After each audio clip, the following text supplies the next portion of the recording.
எனக்கு ஞாபகம் வந்துருச்சு. பழசெல்லாம் ஞாபகம் வந்துருச்சு. I'm back.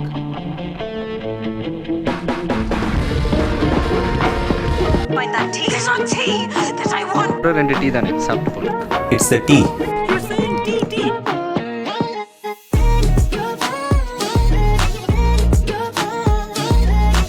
விடாமுயற்சி பொங்கல் வரப்போறதில்ல.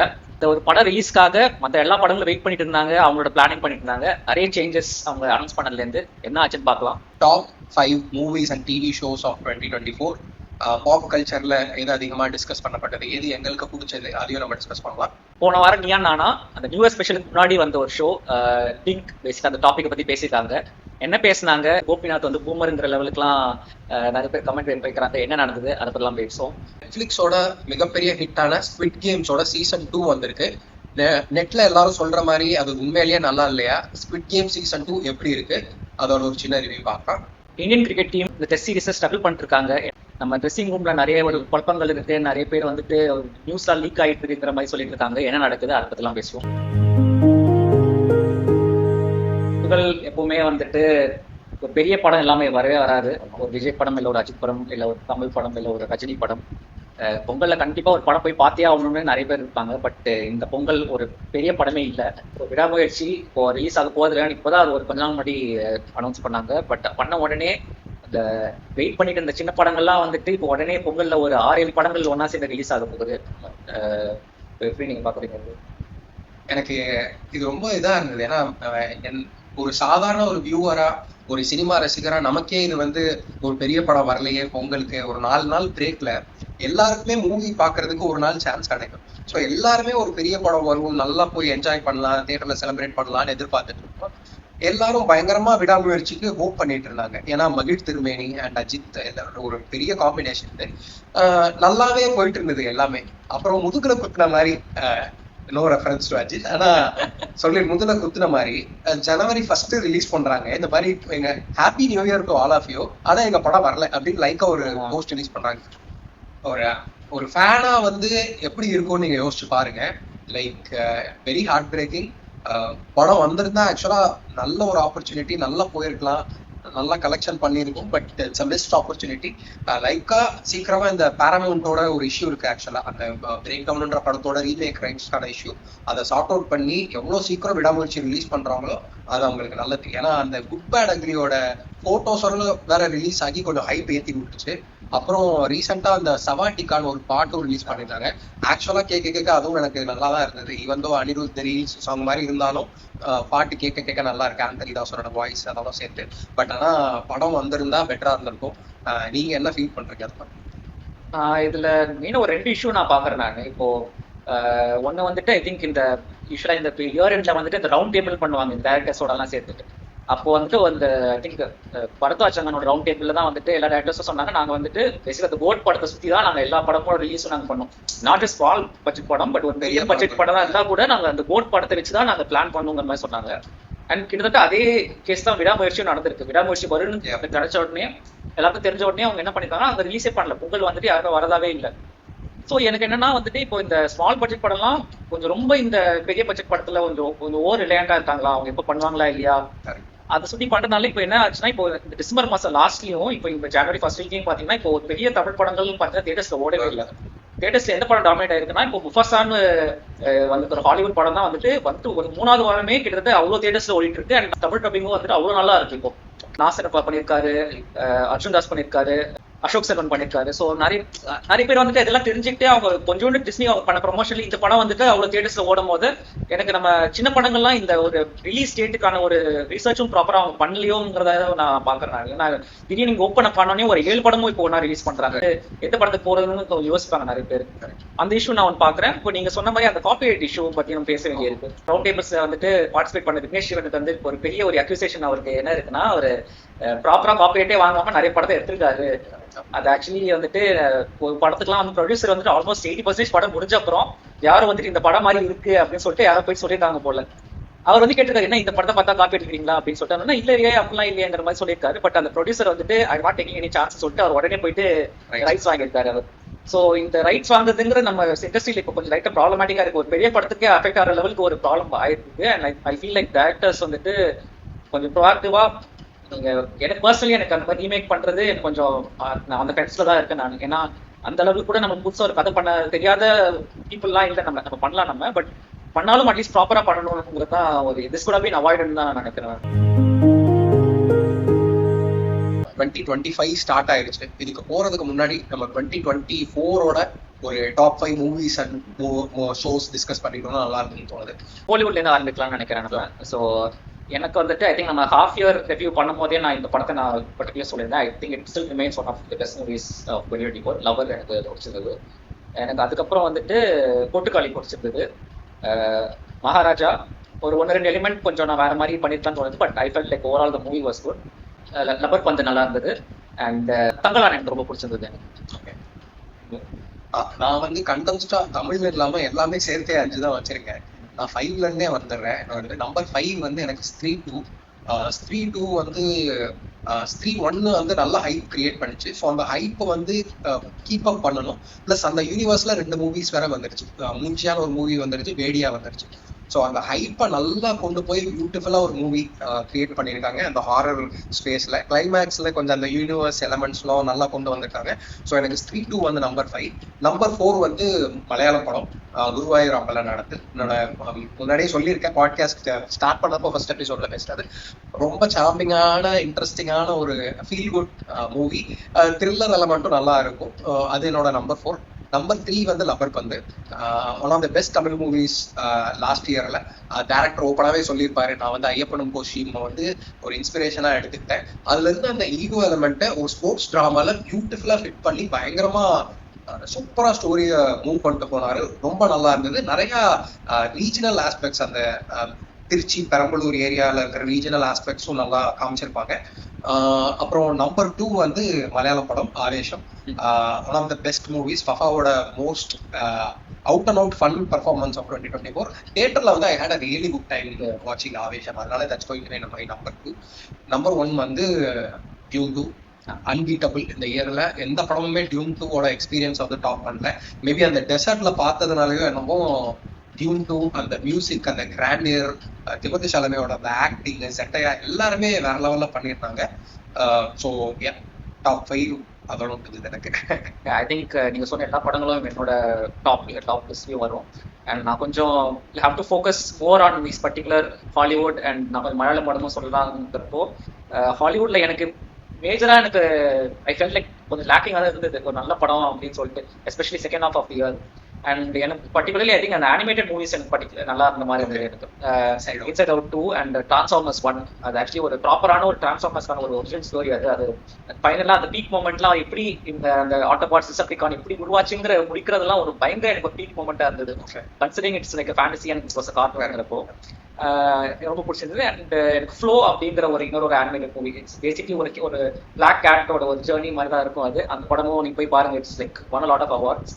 அண்ட் அது இல்லாம டூன் 2 எனக்கு பொறுத்த வரைக்கும் it was the best Hollywood movie இந்த வருஷம் வந்தது. ஒரு தாய் மூவி எனக்கு அது ஆக்சுவலி ரொம்ப நல்லா இருந்தது. And it has actually like the most watch movie in தாய்லாந்துங்கிற மாதிரி ஒன்று வந்தது. அது how to make billions before grandma dies அப்படிங்கிற ஒரு படம். அதை அவர் ரெக்கமெண்டேஷன்ல வந்தது நான் பார்த்தேன். எனக்கு ஆக்சுவலி ரொம்ப பிடிச்சிருந்தது அந்த படம். ஸோ நான் அதுவும் நான் என்னோட டாப் மூவிஸ் நான் ஆட் பண்ணுவேன் நான். அண்ட் மலையாளம் பொறுத்த வரைக்கும் நீங்க சொன்னது I think they had a very great year. And ரீசெண்டாக வந்துட்டு கிஷ்கிண்ட காண்டம் அண்ட் சுருஷமதர்ஷினி இந்த 2 படங்களுமே நல்லா இருக்கு. So I will add that to the list along with goat life, Bramayugam, இந்த மாதிரிலாம் படங்கள், billion movies, Manjummel boys which actually started at all இந்த year. So overall I think Malayalam cinema had like one of the best years recently. இதுதான் எங்க 2024 movie ரீகேப்ஸ். Shows பண்ணலாம்னு நினைக்கிறேன். Shows போயிடலாம். Shogan absolute favourite இந்த இயர்ல. அப்புறம் இந்த பென்குயின், பேட்மேன் யூனிவர்ஸ்ல இருக்கிற பென்குயின் கேரக்டரோட சைக்காலஜியும் சூப்பர்பா எக்ஸ்பிளைன் பண்ணி நல்லா காமிச்சிருப்பாங்க. அதாவது அந்த ஒரு காமெடிக் எலமெண்ட்டையும் அவன் ஒரு வில்லன்ற எலமெண்ட்டையும் பயங்கரமா பேலன்ஸ் பண்ணி சூப்பர்பான ஒரு ஷோ. எனக்கு வந்துட்டு ஒரு ஐ திங்க் போன நம்ம அந்த ஹாஃப் இயர் ரிவ்யூலயே நான் சொன்ன ஒரு ஷோ தான் நான் திரும்ப சொல்ல போறேன். ஃபாலோ அவுட் எனக்கு ரொம்ப பிடிச்சது. பேட்மேன் ஒரு ஷோ. அது பேசிக்கா எப்படின்னா அந்த பெட்ரோலியம் எப்படி அவங்க அந்த எக்ஸ்ட்ராக்ட் பண்ற அந்த பிசினஸ் இருக்கிறவங்க, அதுல நடக்கிற பாலிடிக்ஸ், அண்ட் ஹவு வந்துட்டு ஒரு சஸ்டைனபிள் எனர்ஜி நம்ம போற விஷயம்லாம் is not how it is not exactly sustainable and why petroleum வந்துட்டு அப்படியே நம்ம நம்பிக்கிட்டு நம்ம இதெல்லாம் மூவ் பண்ண முடியாதுங்கிறதெல்லாம் நம்ம நல்லா எக்ஸ்பிளைன் பண்ணியிருப்பாங்க. எப்படி ஒரு விண்மில்ல நீங்க ரன் பண்றதுக்கு எவ்வளவு பெட்ரோலியம் தேவைப்படுதுங்கிற மாதிரி it's not as easy as it seems and how this industry is functioningங்கிற மாதிரி. பட் அட் சேம் டைம் நம்ம ஒரு ரெனியூவபிளான சோர்சஸ்க்கு நம்ம போகணும். பட் கரெக்டா இருக்கிறது இஸ் ஜஸ்ட் ஒரு கிமிக் மாதிரி தான் அப்படிங்கிற மாதிரி ரொம்ப நல்லா எக்ஸ்பிளைன் பண்ணியிருப்பாங்க. அண்ட் இதில் ரொம்ப ரியலிஸ்டிக்கா இருக்கும். அண்ட் அந்த ஷோ பிடிச்சிருந்தது. அண்ட் எனக்கு மார்வல் அண்ட் டிசில இருந்து வந்த 2 கார்ட்டூன் ஷோஸ் எனக்கு ஆக்சுவலி ரொம்ப பிடிச்சிருந்தது. X-Men 97 ஐ திங்க் நான் மென்ஷன் பண்ணியிருப்பாங்க பிடிச்சிருந்தது. அண்ட் டிசியோட அஃபிஷியல் ஸ்டார்ட்டா வந்துட்டு கிரீச்சர் கமாண்டோஸ் வந்துட்டு ஸோ ஒரு லாஸ்ட் கப்பல் ஆஃப் மந்த்ஸா போயிட்டு இருக்கு. ஃபைனல் எபிசோட் நெக்ஸ்ட் வீக் வர போகுது. எனக்கு அது ரொம்ப பிடிச்சிருக்கு. And basically I think James Gunn வந்துட்டு இது பிளான் பண்ணி பண்ணாரா இல்லையான்னு தெரியல. பட் அவர் கரெக்டாக சொல்லிட்டாரு, it's not going to be like an origin story. இப்படிதான் பொறுமையா ஆரம்பிக்க போறதுலாம் இல்லை. ஆல்ரெடி எல்லாமே எஸ்டாப்ளிஷ் ஆயிருக்கு. காத்தம் சிட்டி இருக்கு, மெட்ராபோலிஸ் இருக்கு, தெமிஸ்கேரா இருக்கு. இந்த கேரக்டர்ஸ்லாம் ஆல்ரெடி இருக்காங்கிறது ஆல்ரெடி எஸ்டாப்ளிஷ் பண்ணிட்டாரு. So just going to come and get on with ஸ்டோரிஸ்ங்கிற மாதிரி எல்லாம் எஸ்டாப்ளிஷ்ட் ஆகி. ஸோ நல்லா அவர் I feel like by bringing a lot of characters he managed to like நல்லா செட் அப் தி யூனிவர்ஸ் நான் நினைக்கிறேன். So that's again one of my favourite shows this year. And yeah, I think it's been a good year of shows. When we are in the topic of DC, on the 2024, we are done with 2024 now. Let's get into 25. Aquaman, Jason Momoa, they have announced him as Lobo. அவர் வந்து ரொம்ப வருஷமா before he wanted to become Aquaman, he wanted to become Lobo. நிறைய பேர் அந்த ரோலுக்கு fan காஸ்ட்லாம் பண்ணியிருக்காங்க. Jason மோமோவா இந்த லோபோவுக்கு எப்படி இருப்பாரு? will he be a right fit into the new DC universe?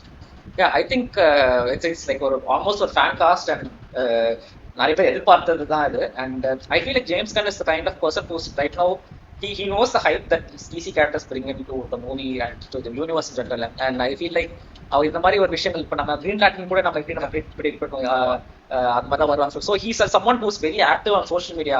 He responds to his fans asking questions. இதெல்லாம் இருக்க போதா இல்லையா, ஏதாவது ஒரு ரூமர் வந்தா கூட அதை டிபங்க் பண்ணிட்டு இல்லை இது தப்பு இது கரெக்டுங்கிற மாதிரிலாம் பண்றாரு. So I feel like he is someone who was a fan of the comic book universe and who's right now getting everything in DC when it comes to movies, games and everything. So அவரு I think is made the right choice. Because அந்த ஒரு கேரக்டரவே பார்த்தீங்கன்னா ரொம்ப ஒரு எக்ஸென்ட்ரிக்கான ஒரு loud character அந்த லோபோங்கிறது. And James கன்னோட யூனிவர்ஸே ஒரு eccentric ஒரு யூனிவர்ஸ் தான். It's not going to be very subtle, it's going to be very over the டாப்பாக தான் இருக்க போகுது. And I am not surprise that he's brought in Lobo very early. அது super கேர்லயே வர போறாங்க மாதிரி தான் இது பண்றாங்க. I think you would have already gotten a Superman movie by the time that comes out. So I can already see some connections happening and this universe building. So எனக்கு எக்ஸைட்டடா தான் இருக்கு. ஐ ஃபீல் லைக் எனக்கு ஆனா ஒரு கன்சர்ன்னா, நான் லோகோவை பாக்குறப்ப எனக்கு Aquaman ஞாபகம் வரக்கூடாது. நான் வந்து ஆக்வாமேன் இங்க நிக்கிறான் அப்படின்ற அந்த ஃபீலிங்கே வரக்கூடாது. பட் ஆனா லோகோவோட லுக்கு பார்த்தா கொஞ்சம் ஆக்வாமேனோட அந்த ஹேர் ஃப்ளோ எல்லாமே இருக்கும். ஸோ அதை எப்படி அவங்க பண்ண போறாங்க அப்படின்ற அந்த கியூரியாசிட்டி எனக்கு கண்டிப்பா இருக்கு. வித் தட் பீயிங் செட், ஆனா எப்படி ஐ லைக் ஹவு ஜேம்ஸ் கன் அவரோட சூப்பர்மேனை தனியா டிஃபைன் பண்ணார். அந்த டீசர் ஐ ரியலி லவ். ஒரு சூப்பர்மேன் ஃபேனா எனக்கு அந்த டீசர் ரொம்ப பிடிச்சிருந்தா. ரியலி ஹென்ரி காவில் மூவிஸ் எனக்கு பிடிக்காதுன்னு தெரியல. Man of steel remains one of my favourite movies. But ஆனா people want to look in to Superman in a different வேன்றது they have told it louder. அந்த வாய்ஸ் அவருக்கு கேட்டிருக்கு. அண்ட் ஐ திங்க் அந்த புது universe it's going to be a bit brighter. அதுல I think Lobo வந்து கொஞ்சம் டிஃபரன்ஷியேட்டடா தெரிவாரு அப்படின்னு எனக்கு தோணுது. Looking forward to it. I have high hopes on James Gunn. So Superman is going to be the most anticipated movie of 2025. I think சம்மர்ல வர போகுது. So definitely expect like ஒரு day one review கண்டிப்பா போய் பார்த்துருவோம். So யூஸ்வலா வந்துட்டு இந்த இயர் எண்ட்ல வந்துட்டு கிறிஸ்மஸ் நியூ இயர்ல இருக்கும் போது எனக்குலாம் ஒரு ட்ரெடிஷன் என்னன்னா, நான் கண்டிப்பா ஏதாவது ஒரு படம் பார்ப்பேன். ஒரு கோசியான ஒரு ரோம்-காம் அந்த மாதிரி ஏதாவது எப்பவுமே யூஸ்வலா வரும். பட் இப்போலாம் வந்துட்டு நான் கொஞ்சம் இன்னும் கம்மியாகிற மாதிரி தான் எனக்கு இருக்கு. எனக்கு ஒரு 10 years முன்னாடி பாத்தீங்கன்னா ஒரு பீக்ல நடிக்கிற ஒரு ஆக்டரை வச்சுட்டு அவர் பயங்கரமான ஒரு ஆக்ஷன் பண்ணலாம் நடிச்சிருப்பாரு. அவர் வச்சுட்டு டக்குன்னு ஒரு ரோம்-காம் பண்ணுவாங்க. ஆனா அந்த படம் நல்லா ஓடும். யாருமே அந்த அவரை வந்து ஒரு ரொமான்ஸ் பண்ற மாதிரி பார்த்துக்கவே மாட்டாங்க. பட் அது நல்லா இருக்கும். அது அந்த மாதிரி படங்கள் நிறைய வந்திருக்கு. மேத்யூ மெக்கனகே கூட ஒரு நல்ல ஒரு ரோம்-காம்லாம் பண்ணியிருக்காரு. அண்ட் எனக்கு அந்த மாதிரி சில படங்கள்ல பிகாஸ் நான் இப்போ எப்படி எதிர்பார்த்தேன்னா, ஒரு ராபர்ட் பேட்டின்சன் ஒரு ரோம்-காம் நடிச்சு இருக்கும். எஸ்பெஷலி ஒரு ட்வைலைட்ல இருந்து நடிச்சுட்டு ஒரு ஃபுல்லா அவர் வந்துட்டு ஆல்மோஸ்ட் ஒரு கிறிஸ்டபர் நோலனோட ஒரு ஆஸ்தான ஒரு ஆக்டர் ஆகிட்டார் அவர். And he's acting in very serious movies, very good movies, like almost most anticipating movies எல்லாமே அவர் நடிக்கிறார். பட் அவர் டப்புன்னு வந்து ஒரு ராக் கம் பண்ணிட்டு போனால் நல்லா இருக்குமே அப்பலாம் எனக்கு தோணுச்சு. அண்ட் எனக்கு இந்த வருஷம் பார்த்தீங்கன்னா ஒரு கிறிஸ்மஸ் மூவிஸ் நான் பார்த்தப்போ carry on and red one அந்த 2 படம் தான் இருந்தது. நீங்க பாத்தீங்களா எப்படி இருந்தது? எனக்கு கேரி ஆன் பார்த்தேன் நான். எனக்கு உண்மையிலே கேரி ஆன் பிடிச்சிருக்கு. ஒரு ப்ராப்பர் ஏர்போர்ட் மூவி, பயங்கர த்ரில்லிங்காக இருந்தது. அந்த எண்ட் பார்ட் ஒரு 20 minutes pretty much figure outable தான் இருந்தது. பட் ஸ்டில் அது வரைக்குமே kept us on the edge. Red one movie பார்க்க சான்ஸ் கிடைக்கல. பட் ஆனால் ரயான் ரெனால்ட்ஸ் வந்து அந்த கிறிஸ் எவான்ஸோட ரோல்ல நடிக்க வேண்டியதா இருக்கு. ஆல்ரெடி ட்வைன் ஜான்சனும் த ராக்கும் ரயான் ரெனால்ட்ஸும் ரெட் நோட்டஸ்னு சொல்லிட்டு ஒரு படம் நடிச்சிருப்பாங்க. அது நெட்ஃபிளிக்ஸ்ல ரிலீஸ் ஆச்சு. அந்த படம் பாத்தீங்கன்னா they cast it specifically with data analystோட இன்சைட்ஸை வச்சு. அப்ப when they casted the movie, வேர்ல்டுல மிகப்பெரிய ஸ்டார்ஸ் வந்து Dwayne Johnson, Ryan Reynolds and Gal Gadot அவங்க 3 பேரையும் போடுறதா டிசைட் பண்ணாங்க. அதுக்கப்புறம் தான் they went into the script. அந்த ஸ்கிரிப்டுமே கூட I heard that half of it was AI models generate பண்ண ஸ்கிரிப்ட் அப்படின்ட்டு. ஸோ அந்த படம் சரியாகவும் போகல. ஸோ எந்த அளவுக்கு இந்த காஸ்ட் கட்டிங் அப்படின்ற ஒரு மேட்டருக்காக இந்த ஸ்டூடியோ எக்ஸிக்யூட்டிவ்ஸ்லும் இந்த ஏஐ மேல இது மேலாம் டிபெண்ட் பண்ணி இருக்கிறது, இது வந்து ஒரு நல்ல விஷயமா? ரீசெண்டா அந்த நியூஸ்ல பேக்ரவுண்ட்ல இருக்கிறதெல்லாம் அந்த கேரக்டர்ஸே பேசுற மாதிரி, so that the viewers are inform. அவங்க ஸ்க்ரீனை பார்க்காத இருக்கிறப்ப கூடயும் அந்த கேரக்டர்ஸே அவங்க என்ன பண்றாங்கன்றதை டிஸ்கிரைப் பண்ணணும் அப்படின்ற மாதிரியும் எக்ஸிக்யூட்டிவ்ஸ் படத்தை டிசைன் பண்ணணும் அப்படின்ற மாதிரி பேசுறதா சொல்றாங்க. ஸோ என்ன போயிட்டு இருக்காங்க ஆக்சுவலா? ஐ திங்க் இப்போ நீங்க சொன்ன மாதிரி எல்லாமே ஒரு டேட்டா ஆயிடுச்சு. ஐ திங்க் ஒரு கிரியேட்டிவ் ப்ராசஸ்லாம் இல்லாம ஒரு எப்படின்னா ஒரு டேட்டா அவங்க சொல்லுதுன்னா அதுக்கு எவ்வளவு வேணா காசு கொடுக்கலாங்கிற லெவலுக்கு நெட்ஃபிளிக்ஸ் எஸ்பெஷலி வந்துட்டு ஒரு டெசிஷன் எடுத்துட்டாங்க. ஏன்னா அவங்க நல்ல ஷோஸ் நிறைய ஷோஸ் போன வருஷம் வந்திருக்கு. பட் ஆல்மோஸ்ட் 16 ஷோஸ் அவங்க வந்து கேன்சல் பண்ணிருக்காங்க. இந்த கேவஸ்லாம் வந்துட்டு ஒரு பிரில்லியன்ட் ஃபர்ஸ்ட் சீசன்.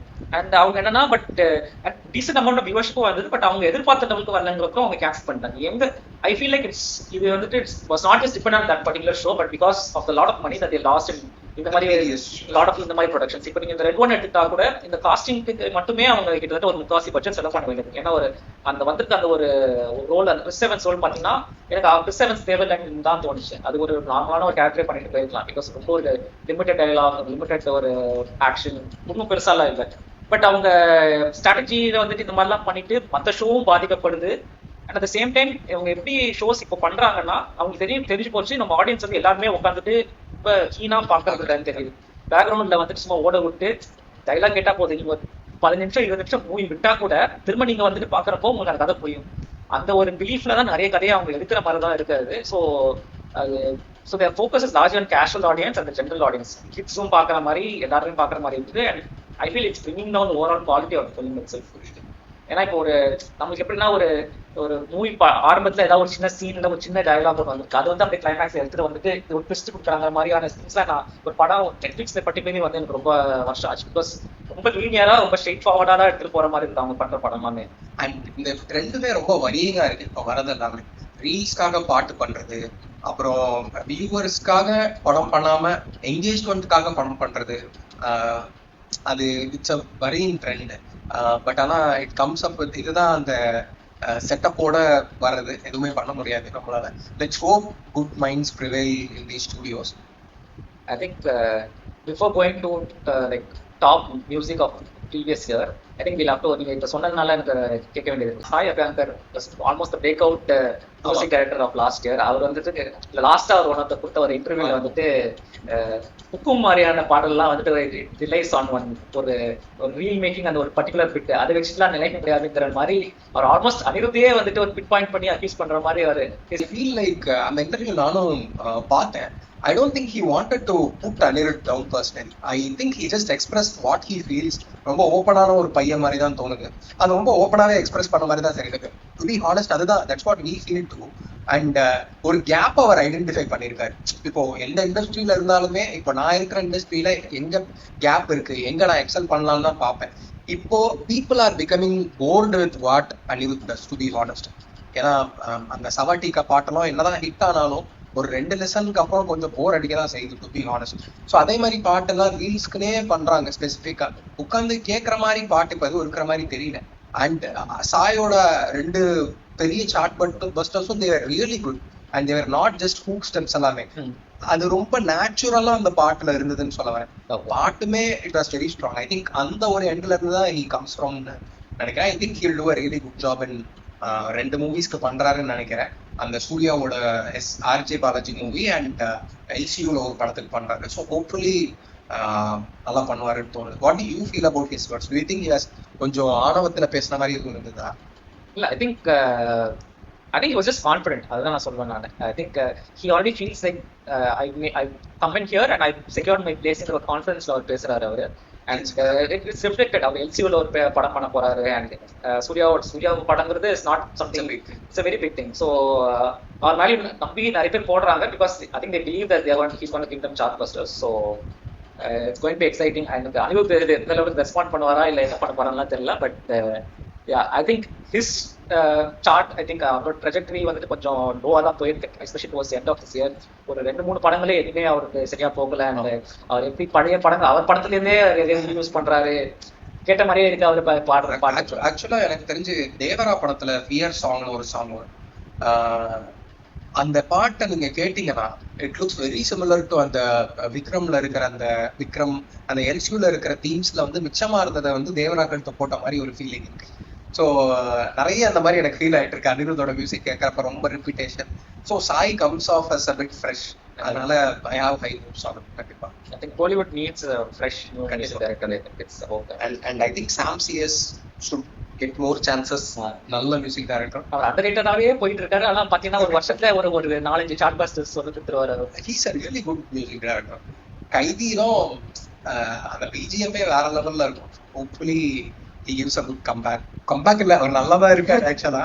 அவர் எல்லாரும் யூஸ் பண்ணிப்பீங்கன்னு நினைக்கிறேன். So I think he needs a big movie. அதான் நான் நினைக்கிறேன். I think he is also getting தமிழ்ல இருக்கனால I think he is getting good stuff in Malayalam.